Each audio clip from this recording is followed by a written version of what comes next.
જામખંભાળિયામાં ગટર લીકેજથી નાગરિકો ત્રાહિમામ થઈ ચૂક્યા છે। નગરના મુખ્ય રોડ રસ્તાઓ દુર્ગંધના ગઢ બન્યા છે। જામખંભાળિયાના શહેરના મધ્ય વિસ્તારમાં ગટર લીકેજનો કહેર યથાવત રહ્યો છે। વારંવાર છલકાતી ગટરોના કારણે મુખ્ય માર્ગો અને બજારોમાં ગંદા પાણી ફરી વળતા નાગરિકોમાં ભારે પરેશાની બની ગઈ રહી છે।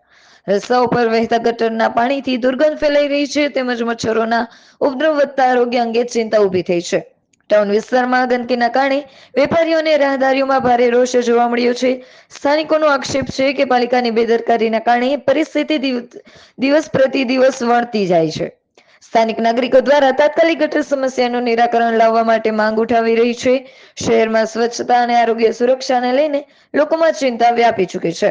ટીવી7 લાઈવ ન્યૂઝ સાથે રિપોર્ટર ઘનશ્યામ સિવાઢેર, દેવભૂમિ, દ્વારકા। મેન મુખ્ય નાકું છે નગર નાકાનું। અહીંથી મેન બજાર શરૂ થાય છે।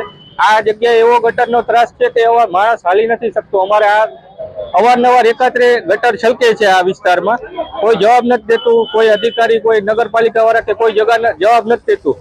લોગા ભાડાને પગાર ખાવા માટે આવે છે માણસો। અહીંથી અમારે બેસવું કેમ? પાણીનો ગટરને સતત નિકાલ નથી થતો। ખંભાળિયામાં રોજ ગટર ઉભરાય છે, તંત્ર સૂતું છે। નગર નાકાથી જોધપુર નાકા સુધી આ જ પરિસ્થિતિ રોજની હોય છે, તો નગરપાલિકા શું કરી રહી છે? ત્યાર પછી અહીંયા ગર્લ્સ હાઈસ્કૂલ છે બાજુમાં, એ બધા વિદ્યાર્થીઓને અતિથી અતિ મુશ્કેલી પડી રહી છે। આ ગારામાંથી જવું પડે છે।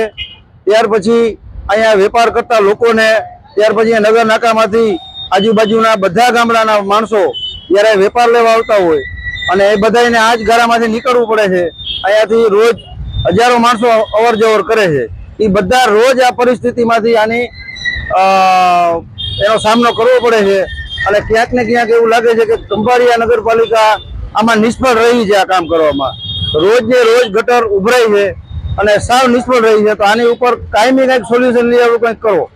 બાકી આ પરિસ્થિતિમાં રોગચાળો અતિ ફાટી નીકળે, બરોબર છે, એનું જવાબદાર કોણ? નાના બાળકો, વડીલો, બધાને માંદગીની સામનો કરવો પડે છે, તો એનું જવાબદાર કોણ?